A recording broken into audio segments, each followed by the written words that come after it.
If you've been around for long enough, you've noticed this trend. You know it to be true.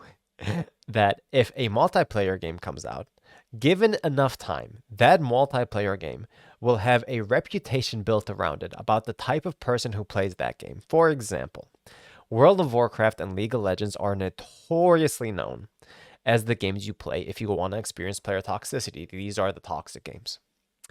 Old school RuneScape is notoriously known as the game that you play if you want to get scammed out of your gold or if you want to buy a GF with your gold.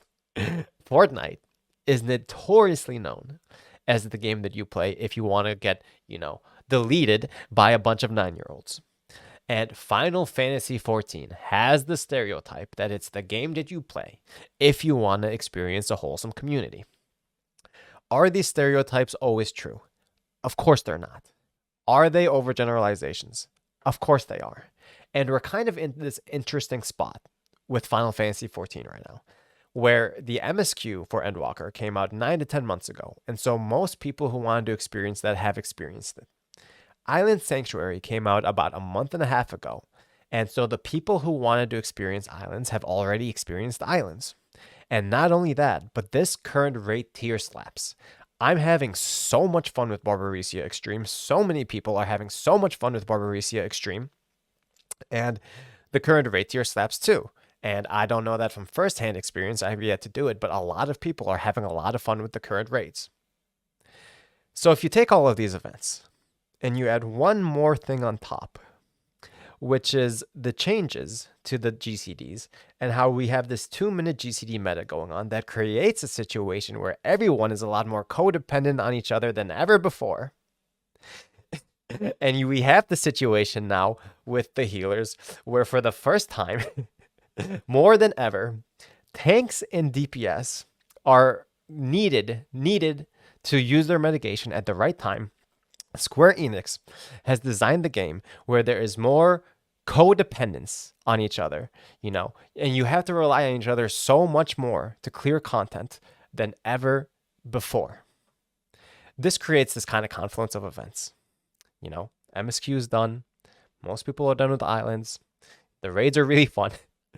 And everyone's codependent on each other to perform. What these events create when they all come together, all at the same time, is a Reddit post like this one that gets really popular and is a post from someone who seems to be a veteran of the game, a veteran PvE player, a veteran of someone who does high-end content, who is pissed off and who is experiencing player friction and player tension with people because, he is dependent on them to clear the content that he or she wants to clear. So I figured it'd be fun to go through it. And this post is titled, "This Tears Word Vomit from a Party Finder Enjoyer," in quotes. And so this person goes ahead and just bullet points all the things that he's pissed off about other players in the game. And so I'm going to read this. And his first bullet point says, "I'm pissed off about lethargic gameplay. People instantly playing worse or not giving 100% to kill the boss the moment they died, or they scuffed a GCD, or a rotation, or something didn't go their way. They are actively hoping to wipe, while doing the bare minimum to not be the person who wipes the group even during prog. You are the worst type of person." Okay. I understand the sentiment. It's annoying when you're trying to get through a raid. And people who are, personally identifying themselves with their performance and have an ego around their performance start to hope that you wipe. So then, they don't look as bad. I get it. Now, on the flip side of that coin, what I've noticed going through and doing Barbarecia Extreme and Party Finder is that about 10% of the time, 20% of the time, I end up in a party where you start to feel like if you ask any questions, you're going to be made fun of for asking it. And this has happened to me before. Sometimes you'd go through, we would do Barbarecia, and there's a mechanic that I wanted some clarification about, and I ask, and people make fun of me for asking, and I don't get the answer to my question. This has happened. Or, like I'm new to endgame. I'm brand new to endgame in Final Fantasy XIV. There's this thing that happened yesterday when people wrote SE.4, SE.9, stuff like that, and I didn't know what it was. So I'm like, hey, why are you typing that? Turns out it was clock positions, but I didn't get to know that. People just made fun of me. They're like, oh my God, this person doesn't know, haha. And so, this is kind of a two-pronged thing.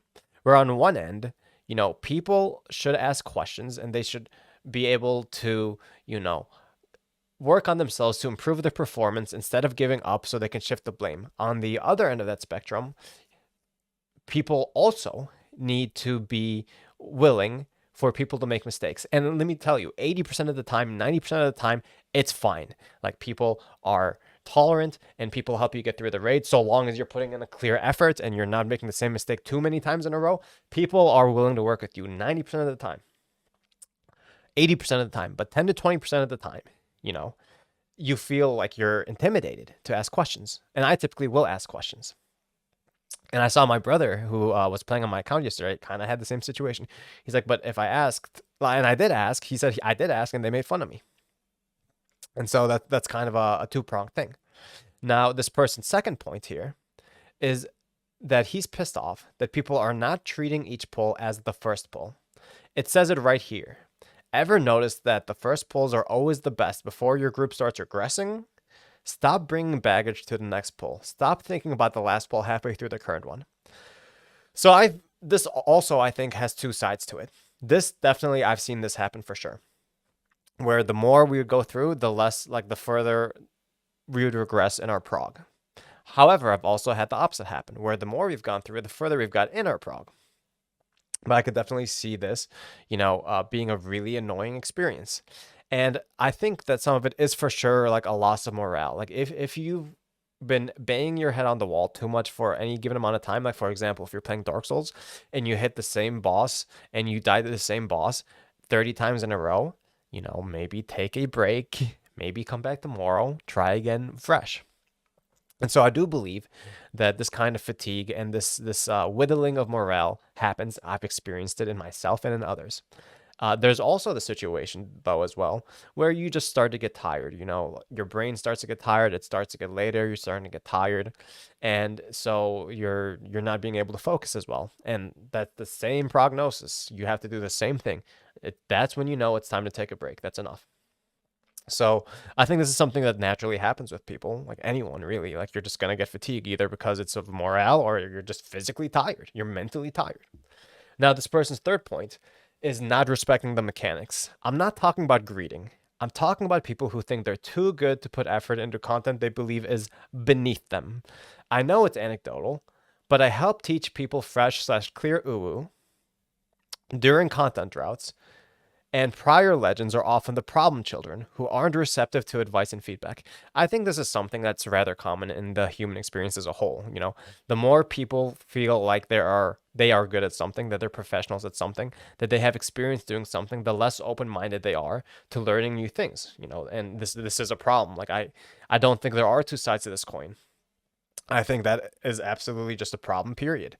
That if you are someone who has cleared before, you're more likely, or people are more likely to be less humble, therefore less likely to learn new things, which will actually make them worse in the long run. And so this is definitely an issue. I can totally empathize with this guy. Next, he says prog knowledge. Unless it's completely blind, I've always taken offense to people who prog knowledge during the raid. What a lack of respect for my time and the 6 others. Your knowledge should be at least 1 to 2 mechanics post your current prog, or you're just burdening your groups. So I think that's why there are blind prog groups, right? Just yesterday, I saw in Party Finder that there was somebody who was like, hey, and they said it straight up in the description of their Party Finder, this is blind prog. I have never done this before. I'm doing it blind.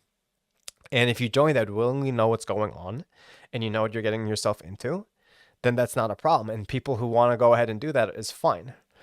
Now, in terms of knowing the fight 1 to 2 mechanics post your current prog group for your average or your typical prog group, I do think that is actually what you should be doing. I totally agree with this post. Look up a guide, do whatever you need to do to have some semblance of an idea of what you're getting yourself into, so you're not burdening people who have probably progged past you. Now, the issue with this, of course, is that you are in a situation where theory doesn't always translate into practice. And a good analogy I want to use here is learning how to play tennis. Now, imagine that you sat down and you read a lot of physics books and you read a lot about how to play tennis and the rules of tennis and, how the ball bounces. And like you're like looking at all these diagrams of plays. All of that is nice. All of that is helpful. But until you get your foot in the court and you're dealing with the ball flying at you at 40, 50 miles an hour, and you have to react in that moment, it's through that repetition that you really learn. It's not through guides. It's not through the theory. Now, the theory is important. It's a good start, but it's no replacement for practice. It's no replacement for making your own mistakes and learning from them, actually going ahead and doing the raid.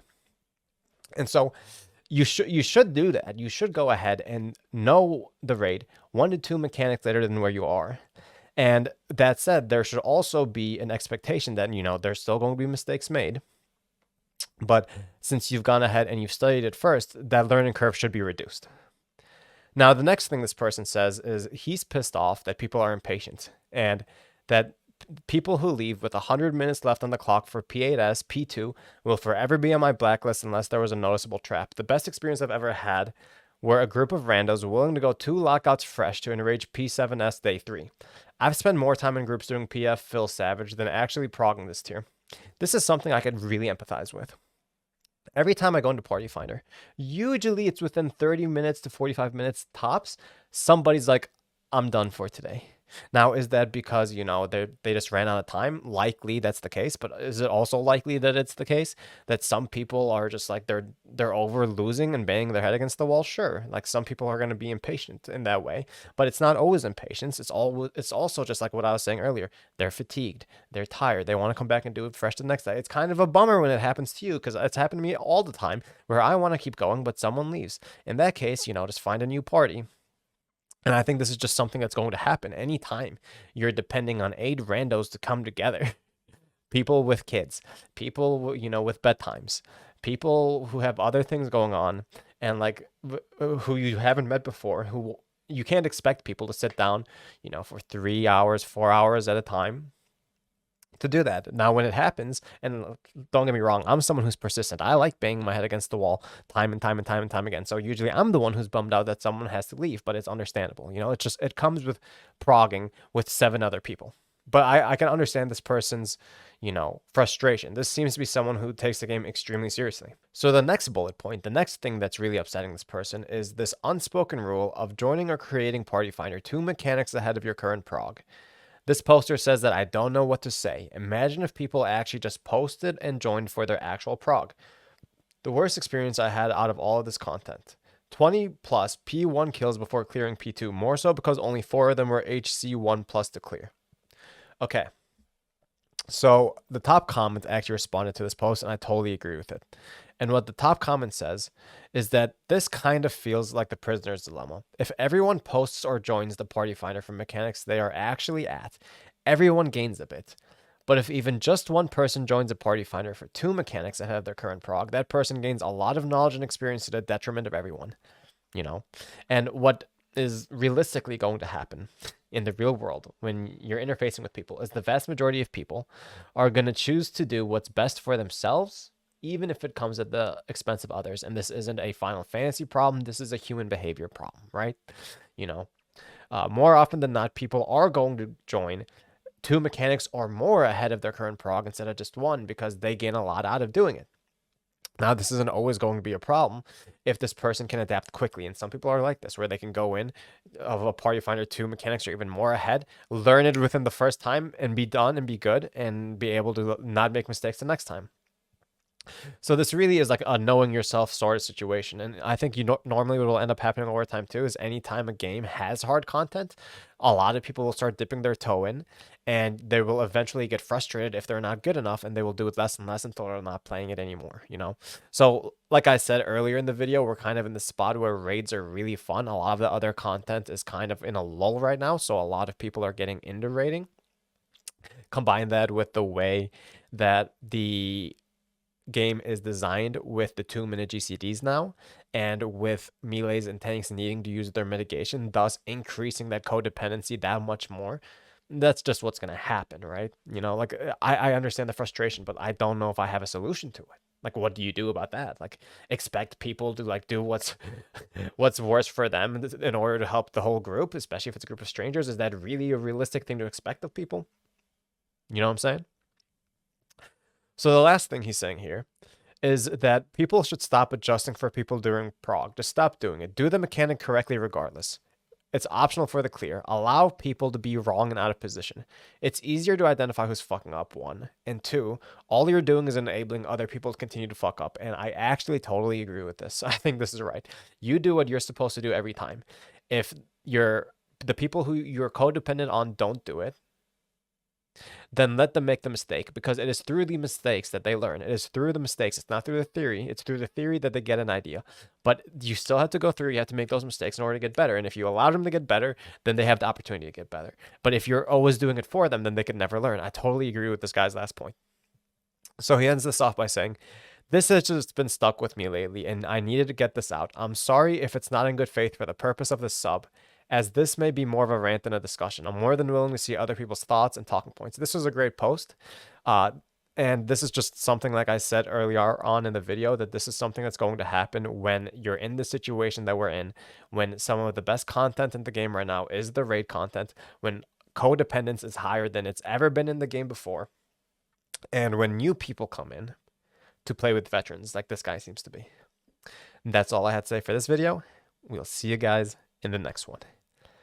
Peace.